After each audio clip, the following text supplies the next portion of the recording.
Bueno, pues continuamos en estas tardes de las mañanas de Radio Esquina, La Luz y la Voz de Sanlúcar. Viernes 28 de junio de 2024. Y ya tenemos aquí nuestro invitado, Jaime Aparicio. Buenas tardes, amigo. Buenas tardes, Buenas. José, Esperanza y oyentes. Parecía que iba a llover esta mañana.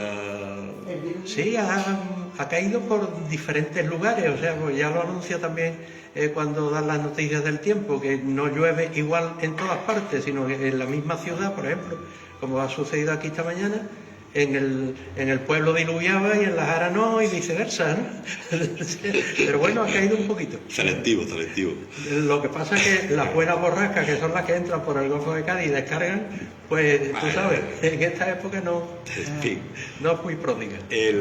La semana pasada hablaste de los mosquitos. En fin, hay que tener la precaución necesaria, lo que supone un mosquito, dónde se desarrolla, en fin, prevención.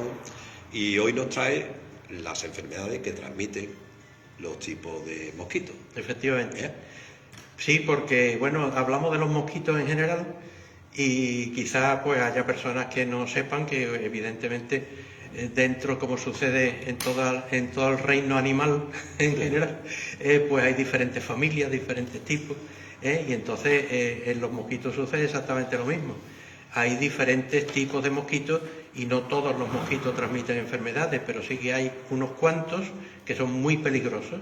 Entonces, bueno, pues no vamos a hablar exhaustivamente, por supuesto, de las enfermedades que transmite, vamos a dar algunas pinceladas, pues no nos da tiempo, pero sí yo quería de alguna manera manifestar, ya que tenemos la posibilidad de mostrar imágenes, el mostrar las imágenes de aquellos mosquitos que son más peligrosos para la salud. Entonces, pues, en primer lugar, pueden mostrar el mosquito común, que se llama también Culex, que transmite enfermedades de las cuales hablaremos brevemente a continuación, como es el Zika, el dengue. Hay una enfermedad muy rara que es el chikungunya, que también tiene su significado. Entonces este mosquito no tiene ninguna característica común que lo haga reconocible.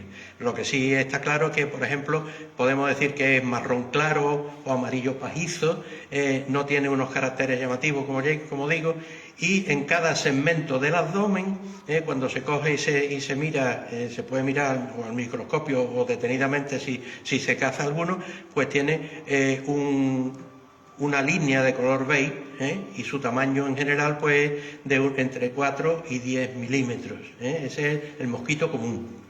Después tenemos otro mosquito. Este mosquito común también se llama Culex, como habrán podido ver. Tenemos otro mosquito que es el Aedes aegypti, que tiene un cuerpo pequeño, alrededor de 5 o 10 milímetros, que es de color oscuro, o color castaño en alguna ocasión, a veces puede ser negro, con unas rayas blancas plateadas en el dorso y en las patas, como se puede ver. Y este transmite enfermedades como también el Zika, el dengue, el chikungunya y la fiebre amarilla también la transmite. Otro mosquito es el Anopheles. Este quizás sea a lo mejor un poco más conocido porque es el único mosquito que podemos decir que es el que transmite la malaria. Y bueno, este mosquito tiene una longitud de unos 6 milímetros aproximadamente, es un mosquito de color pardo y se caracteriza porque tiene unas alas con manchas oscuras. Y finalmente hablamos del mosquito tigre, que últimamente lo hemos escuchado mucho. ¿Por qué? Pues porque eso transmite no solamente el dengue, el Zika, la fiebre amarilla, el chikungunya, también transmite la fiebre del Nilo, que la hemos oído en varias ocasiones muy recientemente. Y tiene pues una línea perpendicular blanca en cada segmento del abdomen con unas manchas triangulares en los laterales que son más pequeñas que la del mosquito que hemos visto, la de aegypti, y tiene unas manchas también en los laterales algo redondeadas. Una vez, por curiosidad, ¿no?, visto las imágenes de los mosquitos, pues vamos a hablar, aunque sea brevemente, de cada una de estas enfermedades. El dengue, por ejemplo. En la mayor parte de los casos, el dengue ocasiona síntomas leves, y a veces incluso ningún síntoma. Normalmente, cuando aparece alguna manifestación, por regla general, se puede curar en 1 o 2 semanas, pero hay casos en los cuales se producen casos muy graves, incluso que pueden causar la muerte. Aparecen los síntomas generalmente entre 4 y 10 días después de la picadura. Y esos síntomas pues pueden durar alrededor de entre 2 y 7 días, puede llegar hasta la semana. ¿Qué síntomas dan? Pues puede ser una fiebre alta, de 40 grados, y a veces más, dolor de cabeza muy intenso, dolor en el hueco de los ojos, como describe como un dolor retroocular detrás de los ojos, dolores musculares, dolores articulares, a veces náuseas, vómitos, un aumento de los ganglios linfáticos en alguna ocasión de diferente localización, pues puede ser en los lugares donde generalmente asientan en mayor número esos ganglios, que son pues en el cuello, los submandibulares, los axilares, los inguinales, que es donde fundamentalmente. Y también pueden dar en ocasiones algunas erupciones cutáneas. Las personas que se infectan más de una vez, incluso si algunas de las primeras veces no han tenido síntomas, pues evidentemente a medida que se infectan más veces y viven en lugares donde esos mosquitos abundan y hay más posibilidad de que piquen, pues evidentemente corren un riesgo mucho mayor de tener una forma grave de la enfermedad, ¿no? ¿Y qué síntomas suelen aparecer cuando esta enfermedad se manifiesta de una forma grave? Pues esos síntomas que hemos señalado, muy acentuados, además de un dolor abdominal muy intenso, se puede producir una taquipnea, es decir, un aumento de la respiración, de la frecuencia respiratoria, se pueden producir hemorragias a nivel de las encías, de la nariz. Lógicamente esas hemorragias también se pueden manifestar en forma de heces con sangre, piel pálida y fría, debilidad general, o sea que produce una afectación del estado general importantísima y con unos síntomas que son realmente graves, preocupantes, que necesitan, como está claro, el ingreso hospitalario, ¿no? Y no cabe duda de que una persona que haya contraído esta enfermedad necesita una atención inmediata, urgente, y después, pues bueno, tener en cuenta de que como es una enfermedad vírica, no tiene tratamiento específico. El tratamiento es un tratamiento de mantenerlas constantes, un tratamiento sintomático que en ocasiones pues puede consistir pues en el medicamento, digamos que la tabla de salvación en muchas ocasiones es el paracetamol, ¿no? Porque incluso hay veces y se desaconseja en estas enfermedades que se eviten los antiinflamatorios no esteroideos, entre los cuales pues está algunos de los antiinflamatorios que utilizamos habitualmente, ¿no? Y se recomienda evitarlo, ¿no?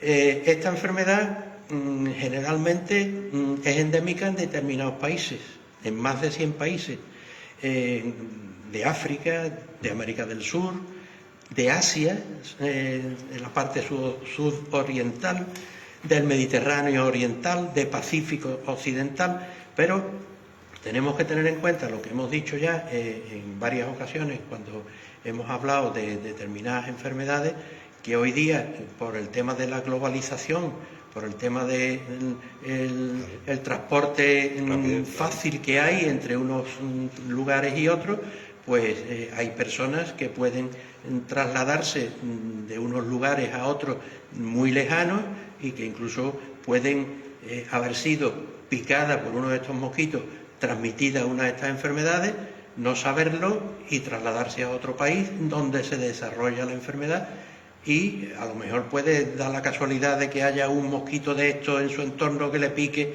y pueda transmitir la enfermedad a otra persona, ¿no? O sea que muchas de estas enfermedades hace muchos años por aquí, bueno, se conocían, pero no había casos. No había casos porque no existían las condiciones que se dan ahora de tanto traslado y tanta movilidad, ¿no? Entonces, este es el motivo por el que en la actualidad el dengue se esté extendiendo a determinadas regiones de Europa, al Mediterráneo oriental y en algunas ocasiones a países de América que antes no lo conocían, ¿no? Estadísticamente tenemos los datos de que en el año 2023 fue cuando se registró el mayor número de casos de dengue. En América se notificaron 4,5 millones de casos. 2.300 de esos casos mortales, y un número significativo de casos también se notificaron en determinados países asiáticos, como Bangladesh, Malasia, Tailandia, Vietnam. Pues sabemos que muchas personas pues se van de viaje y bueno, hemos visto y conocido personas que han ido a Tailandia por conocer el país. Pues bueno, existe ese riesgo, ¿no? De que ahí, claro, pues está, incluso yo recuerdo, no recuerdo exactamente qué barco fue, pero un barco de la Armada Española, uno de sus marineros contrajo el dengue y tuvo que ser ingresado en un país americano, y lo contrajo porque le había picado un mosquito en Cabo Verde. Pues fíjate que estamos expuestos a que en cualquier momento, y esto pues evidentemente hay que conocerlo. Bien, esto en cuanto al dengue. Hablamos de la fiebre del Nilo. Bueno, la fiebre del Nilo no es, digamos, el virus de la fiebre del Nilo no es un virus que se haya descubierto hace 3 días. Hay datos de que aseguran que la fiebre del Nilo, el virus de la fiebre del Nilo fue descubierto ni más ni menos que en 1937. O sea que, y es una enfermedad infecciosa que por primera vez apareció en Estados Unidos en 1999, o sea que fue un montón de años después, ¿no? Y también fue transmitida por mosquitos.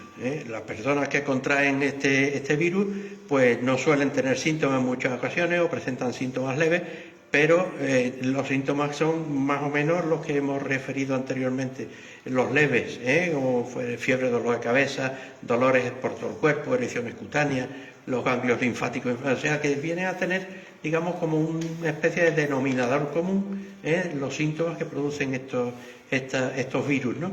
Sin embargo, este virus puede afectar al cerebro, y si afecta al cerebro, pues puede producir una inflamación del encéfalo, que es la encefalitis, o puede afectar a la médula espinal,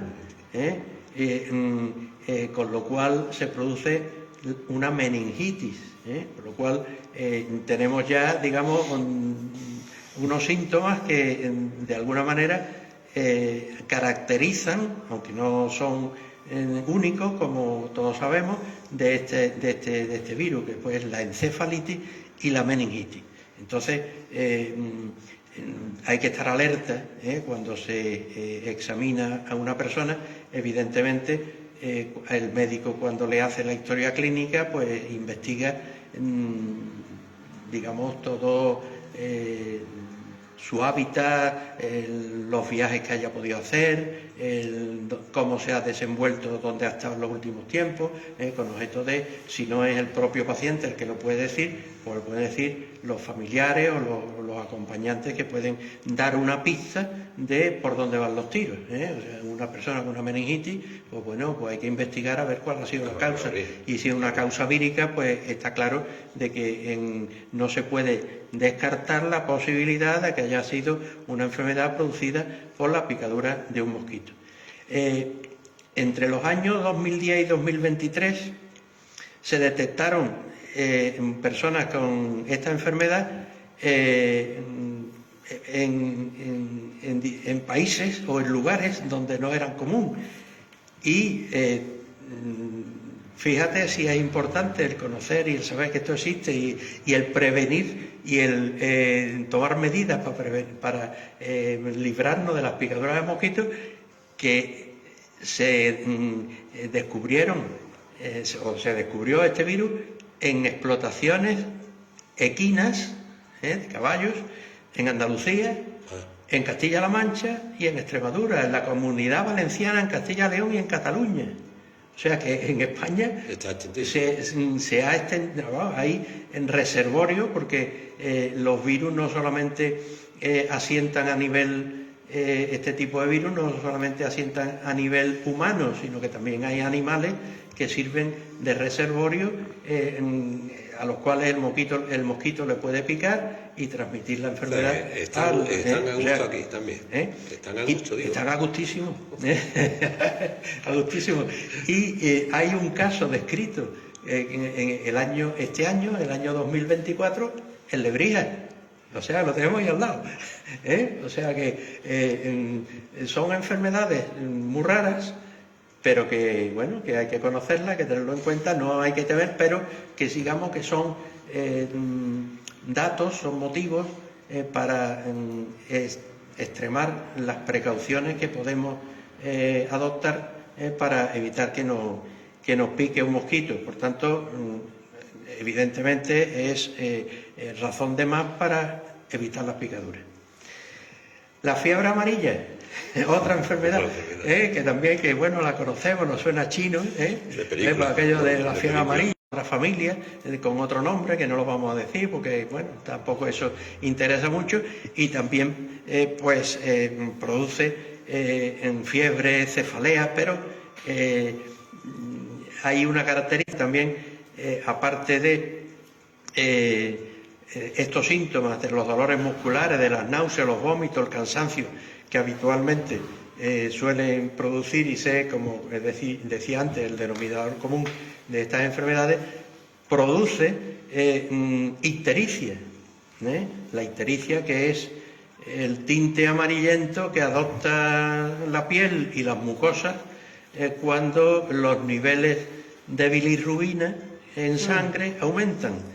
Y esos niveles de bilirrubina en sangre aumentan porque hay afectación del hígado, una afectación importante del hígado.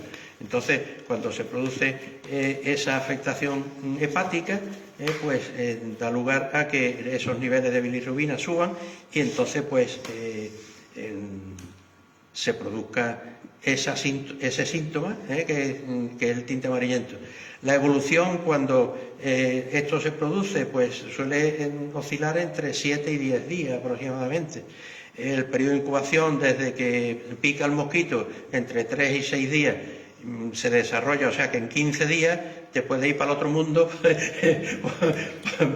como consecuencia de la fiebre amarilla, ¿no?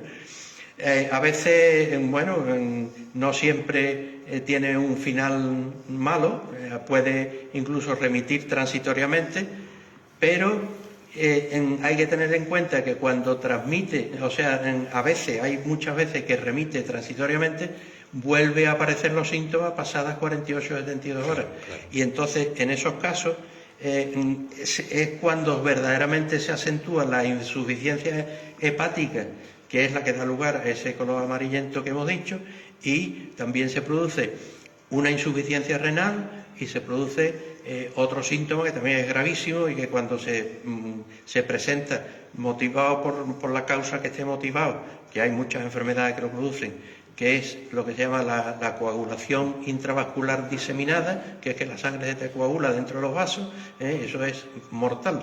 Entonces, esto sucede con la fiebre amarilla cuando, aparece una especie de segunda fase, tras una leve mejoría. Hay una ventaja en esta enfermedad, que es que hay vacuna.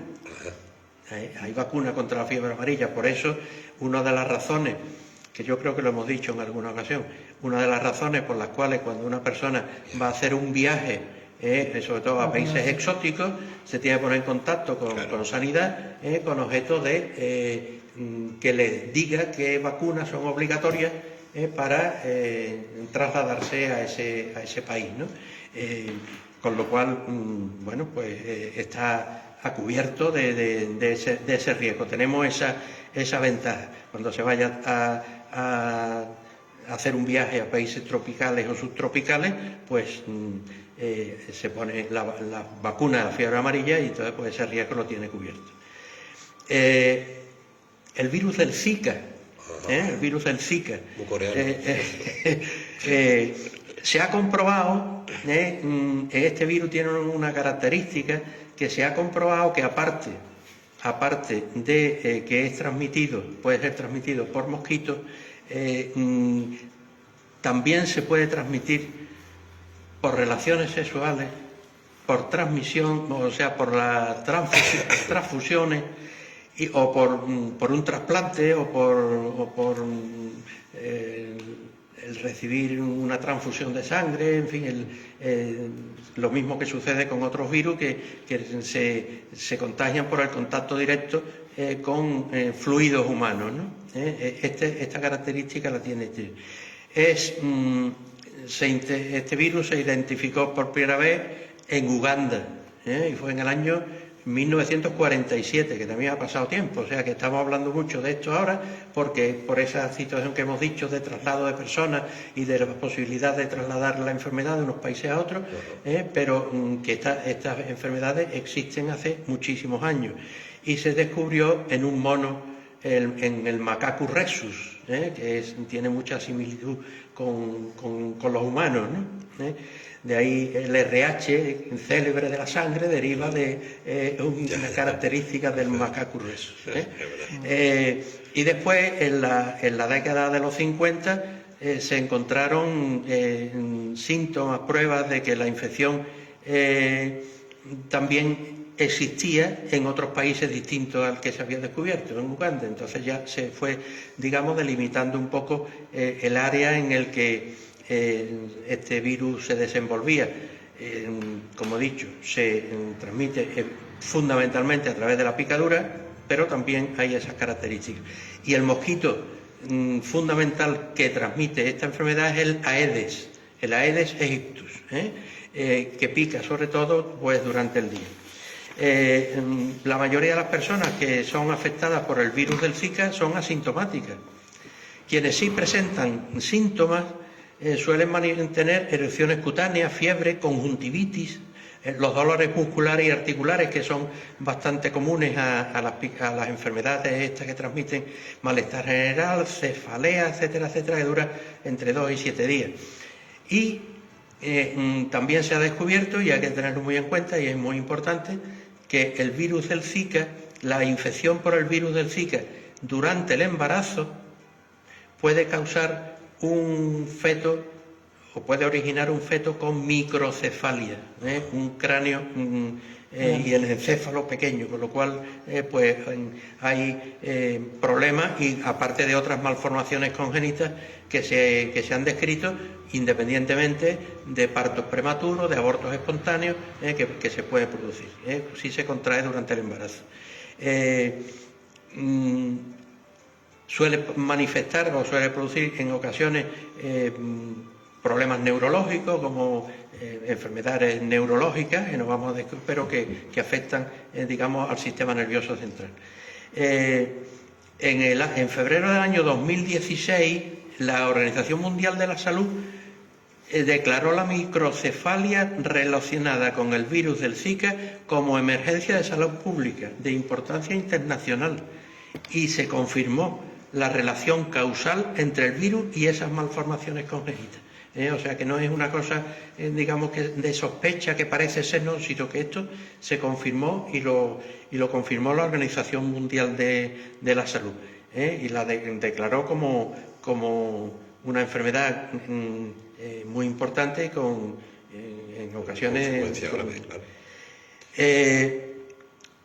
muchos casos disminuyeron en algunas localizaciones a partir del 2017 en todo el mundo, pero la transmisión persiste en determinados lugares, sobre todo en regiones endémicas y en América del Sur, por ejemplo. Habíamos hecho mención de una enfermedad, la vamos a nombrar quizás un poco de pasada, pero que es muy curioso porque tiene un nombre muy peculiar, que es el chikungunya. Chikungunya, por lo visto, significa doblado de dolor, significa chikungunya. ¿Por qué? Pues porque al parecer produce unos dolores impresionantemente intensos que se manifiestan entre los 3 y 7 días después de la picadura, aparte de la fiebre alta, el dolor de cabeza que habíamos dicho, hay unos dolores en las articulaciones. Y por lo visto es un dolor insoportable que te hace que el paciente o la persona que lo sufre esté doblada. El nombre de chikungunya significa doblado de dolor. Y puede haber también una erupción cutánea, como en otras enfermedades. En España existen colonias de determinados los mosquitos que tal, y ha habido algún caso que se ha descrito en Cataluña, en Murcia, en las Islas Baleares, ha habido algún caso que se ha descrito también de chikungunya. Es raro, pero existe. Sí. Después hay otras enfermedades que también produce, sobre todo el mosquito Culex, que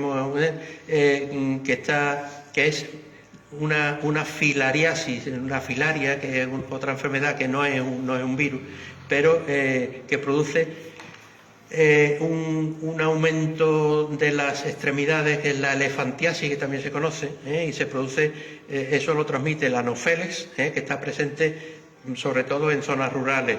El anófeles, el aedes también, en islas del Pacífico. Esta enfermedad pues suele ser endémica, el Brasil, la República Dominicana, la Guayana, Haití, son enfermedades, pero ya digo que nadie está libre de ellas. Respecto a la malaria, también conocida como paludismo, es una enfermedad potencialmente mortal, transmitida por el mosquito que hemos dicho, que era el característico, quizás el único que produce, que es el anófeles, y se transmite de persona a persona. Pueden ser leves o pueden ser muy graves, pero los síntomas leves, pues ya hemos dicho, casi todo como denominador común: la fiebre, los escalofríos, el dolor de cabeza, pero también después, cuando se van intensificando, aparecen cuadros graves, pues la fatiga, la convulsión, las convulsiones, y los problemas para respirar.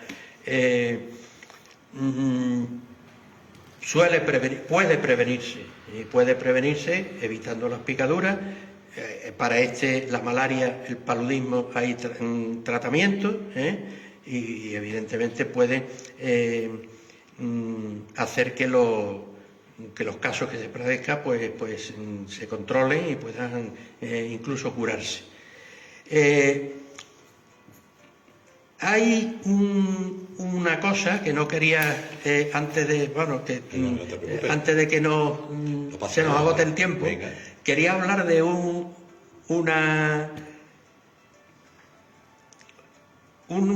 ser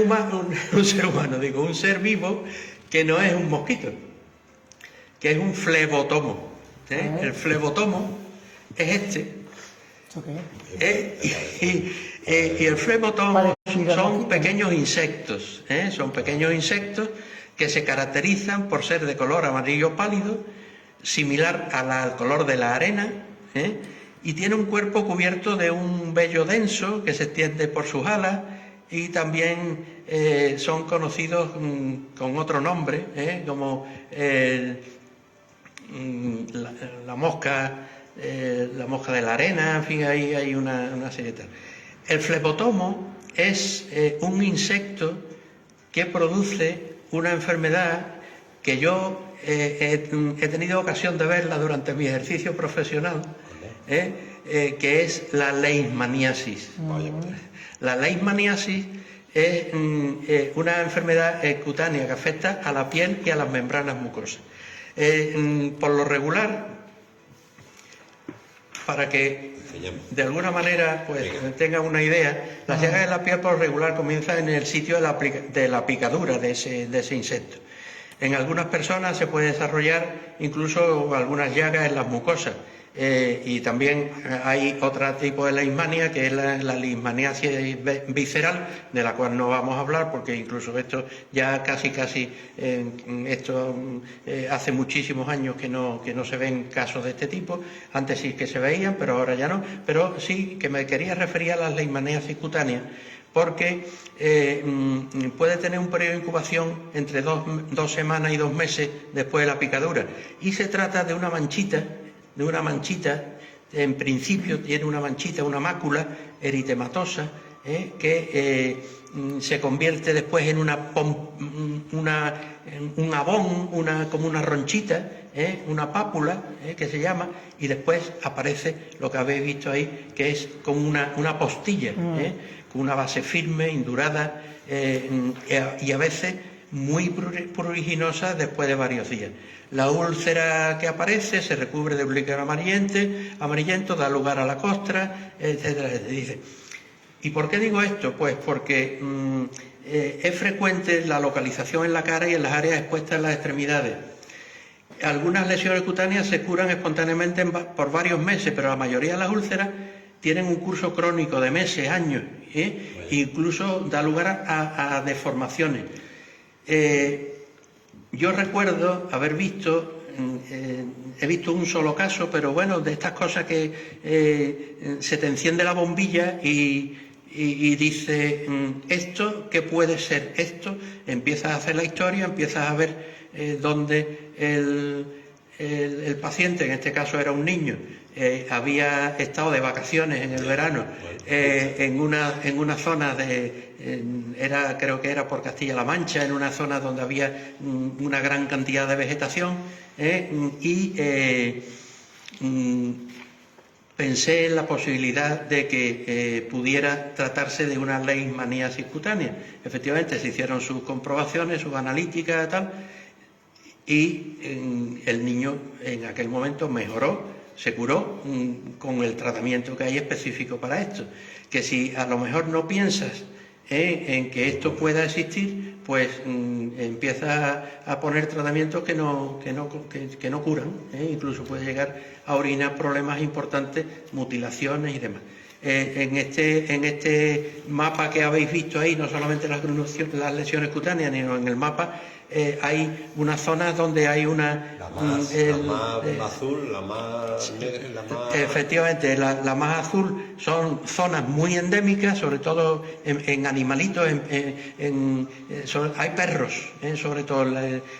Son las zonas de influencia de la leishmaniasis canina. Las que son más intensas son las zonas endémicas, son las menos muy endémicas, solo endémicas o no endémicas, y las que no son endémicas, como veis, son las del norte. Las demás, el resto de España, la posibilidad que pueda haber un animal contagiado de leishmania, picado por el flebotomo, y que el flebotomo te pica después al humano, te puede contagiar esa enfermedad. Como curiosidad me ha parecido interesante traerlo, porque quizás es algo como muy desconocido, ¿no? Por mi ignorancia, pues eso,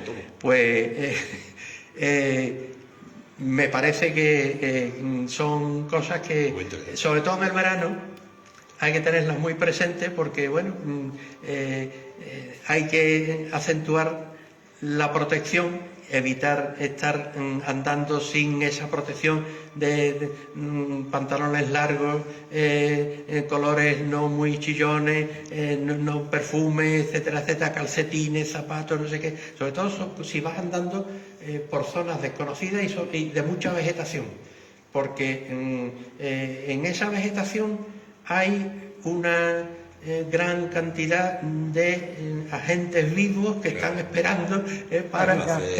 Y en ese sentido, pues hablaremos en otra ocasión de otra posibilidad que existe de contraer enfermedades que a veces son importantes, motivadas por estas situaciones bueno, cuando uno va al campo y se mezcla con determinados ambientes que te favorecen o aumentan el riesgo de contraer alguna de estas enfermedades, ¿no? Jaime, ¿todas estas enfermedades tienen tratamiento específico? No. Las enfermedades víricas, ninguna tiene tratamiento específico. Los virus no tienen tratamiento. Vale. Las enfermedades víricas, el tratamiento es un tratamiento sintomático. Vale. De estas enfermedades que hemos hablado, la malaria o el paludismo, esa no la produce un virus. Pues no lo hemos dicho. Entonces, no la produce un virus, la produce un protozoo, que es el Plasmodium. El Plasmodium, hay dos que son los que fundamentalmente son culpables de esta enfermedad, que es el Plasmodium vivax y el Plasmodium falciparum, que son los dos más frecuentes. Entonces, quien contrae esta enfermedad tiene, bueno, pues aparte los síntomas de decaimiento, fiebre, dolores, etcétera, etcétera. Esa fiebre, muchas personas a lo mejor que nos escuchen habrán oído hablar en alguna ocasión de lo que le llamaban antiguamente las fiebres tercianas y cuartanas, porque la infección por ese Plasmodium te origina la sintomatología y la fiebre aparece cada 3 días o cada 4 días, por eso de ahí el nombre de terciana o de cuartana. Y este tiene su tratamiento. Vale. Este tiene tratamiento. Hay fármacos que se utilizan tanto para prevenir como para curar. Pero las enfermedades víricas y la del flebotomo, la leishmaniasis, también tiene su tratamiento farmacológico. Pero las enfermedades víricas, ninguna, sea el virus que sea, ningún virus, salvo algunos concretos frente a los cuales hay determinados medicamentos antivíricos que parece pero no hay ninguno que sea específico a un virus concreto. Pero de todas estas enfermedades, ninguna tiene tratamiento específico. Pues esto ha quedado muy bien, ¿no? Bueno, hemos hecho lo que hemos podido. Pues Jaime, como siempre, muchas gracias. Buen fin de semana, que todo te vaya bien. Gracias a vosotros, y lo mismo os deseo. Venga, muchas gracias. Recuerdo a la familia. Nosotros una pausa y continuamos enseguida.